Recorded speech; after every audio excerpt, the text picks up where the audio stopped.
आपण पाहत आहात लाईव्ह महाराष्ट्र पोलीस टाइम्स। नमस्कार मंडळी, नवीन एका इंटरेस्टिंग व्हिडिओमध्ये सर्वांचं मनापासून स्वागत आहे। मित्रांनो, महाराष्ट्रातील लाडक्या बहिणींसाठी अतिशय महत्त्वाची बातमी या ठिकाणी आलेली आहे। लाडक्या बहिणींना फेब्रुवारी महिन्याचे 1500 रुपये त्यांच्या बँक खात्यामध्ये जमा झालेले आहेत। 12 तारखेला किंवा 12 तारखेच्या नंतर लाडक्या बहिणींना मार्च महिन्याचे पैसे जमा होणार असं शासनाकडून म्हणजेच महिला व बालविकास मंत्री आदिती तटकरे, ज्या महिला व बालविकास मंत्री विभागाच्या प्रमुख आहेत, लाडक्या बहिणींच्या योजनांचे संपूर्ण जबाबदारी त्यांच्यावर आहे, त्यांनी स्पष्ट सांगितलं होतं।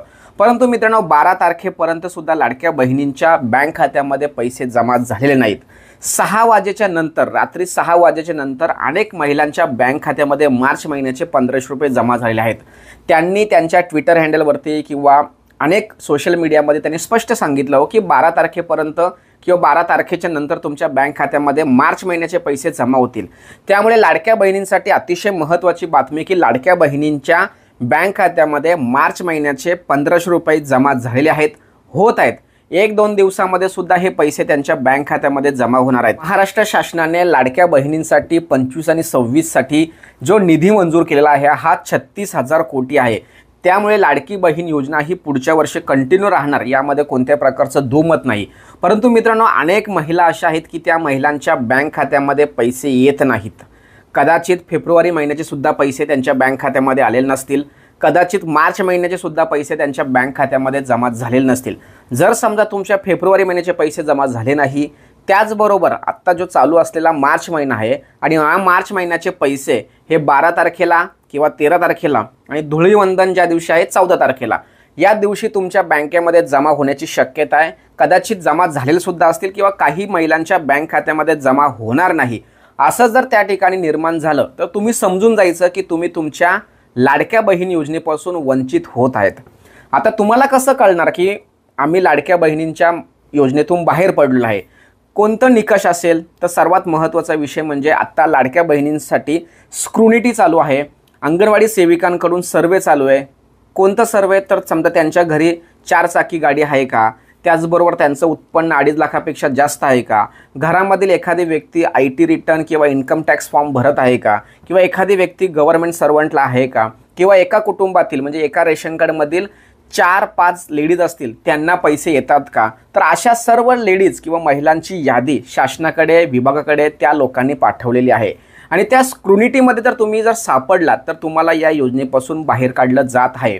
त्यामुळे जर समजा फेब्रुवारी महिन्याचे पैसे तुम्हाला आलेले आहेत किंवा मार्च महिन्याचे पैसे आलेले नाही किंवा आता 2-3 दिवसामध्ये सुद्धा जमा झाले नाही, तर तुम्ही समजून जायचं की तुम्ही तुमच्या या योजनेपासून बाहेर जात आहेत।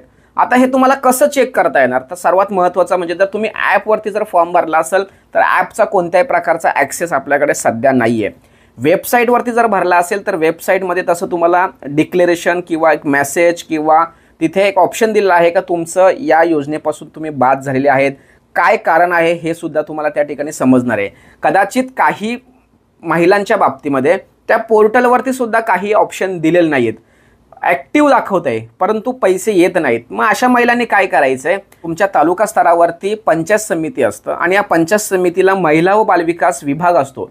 त्या विभागामध्ये एक सेपरेट टेबल त्या योजनेसाठी निर्माण केलेला आहे। सेपरेट व्यक्ती या योजनेसाठी त्याची पदनिश्चिती केलेली आहे। त्या व्यक्तीला भेटायचं आहे आणि त्यांना विचारायचं आहे की बाबा मला या महिन्याचे पैसे आलेले नाहीत, नेमकं काय प्रॉब्लेम आहे? तर त्यांच्याकडे त्यांचं कारण ॲडमिन लॉगिंगला म्हणजे ऑफिस लॉगिंगला सर्व काही त्या ठिकाणी दिलेले आहेत।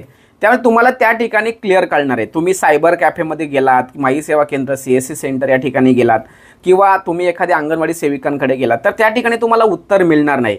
कदाचित पोर्टलवरती तसा ॲक्सेस दिलेला नाही आहे, कदाचित तुम्हाला तसा मेसेजसुद्धा येणार नाही आहे, परंतु पैसे मात्र येणार नाही हे तुम्हाला कळणार नाही। जर समजा तुम्हाला पैसे आलेच नाही तर तुम्ही काय करायचं आहे? इकडे तिकडे अजिबात धावायचं नाही, विचारायचं नाही, काही टेन्शन नाही घ्यायचं। सरळ तालुका स्तरावरती जायचं, पंचायत समितीला जायचं आणि त्या ठिकाणी जे विभाग किंवा त्या ठिकाणी जो व्यक्ती नेमणूक केलेली आहे त्या व्यक्तीला भेटायचं आणि त्यांना विचारायचं की आम्हाला या महिन्याचे पैसे आलेले नाही, नेमका प्रॉब्लेम काय? तर त्यांच्याकडे त्याचं उत्तर 100% असतील। जर समजा बघा मी काय म्हणतोय, त्या लोकांनी सुद्धा तुम्हाला उत्तर जर दिलं नाही तर सरळ तुम्हाला कलेक्टर ऑफिसला संपर्क साधायचा आहे। त्या ठिकाणी तुम्हाला 100% उत्तर मिळणार आहे। कदाचित त्या पोर्टलवरती टोल फ्री नंबर वगैरे दिलेला आहे, त्या ठिकाणी तुम्ही फोन करून विचारू शकता, मेल दिलेला आहे, मेलवरती तुम्ही विचारू शकता। पण या सगळ्या गोष्टी करण्यापेक्षा तुम्ही डायरेक्ट पंचायत समितीला जा. जर पंचायत समितीला तुम्हाला उत्तर जर मिळालं नाही तर डायरेक्ट तुम्हाला कुठे जायचं आहे, कलेक्टर ऑफिसला. मी असं का म्हणतोय, कारण काही महिलांना लाडक्या बहीण योजनेचे पैसे खूप गरजेचे आहेत.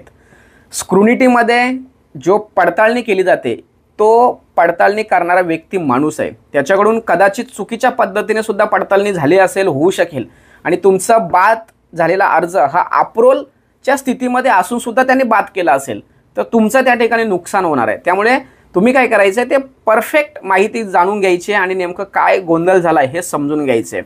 कारण मित्रांनो, अनेक महिला आहेत की त्या महिलांच्या लाडकी बहीण योजनेपासून जे 1500 रुपये येतात त्या 1500च्या माध्यमातून त्यांचं घर खर्च भागतो आणि हे जर 1500 रुपये त्यांना जर मिळाले नाही तर त्यांचं खूप मोठं नुकसान होतं आहे. अशा पद्धतीने मित्रांनो, लाडकी बहीण योजनेचे पैसे जे 12 तारखेला येणार होते ते 12 तारखेच्या नंतर 1-2 दिवसामध्ये सर्व लाडक्या बहिणींच्या बँक खात्यामध्ये जमा होणार आहेत. जर समजा जमा झाले नाही तर तुम्ही समजून जायचं काहीतरी प्रॉब्लेम आहे. तो प्रॉब्लेम जाणून घेण्यासाठी संबंधित विभागाला संपर्क करायचा आहे, संबंधित ठिकाणी जायचं आहे आणि ते सर्व समजून घ्यायचं आहे. अशा पद्धतीने मित्रांनो, महत्त्वाची माहिती या ठिकाणी समजावून सांगण्याचा प्रयत्न केला आहे. सदर व्हिडिओ, सदर माहिती महाराष्ट्रातील सर्व लाडक्या बहिणींसाठी अतिशय महत्त्वाची असल्या कारणाने त्यांच्यापर्यंत ही व्हिडिओ पोहोचवण्यासाठी सहकार्य करा. तोपर्यंत धन्यवाद. जय हिंद, जय महाराष्ट्र.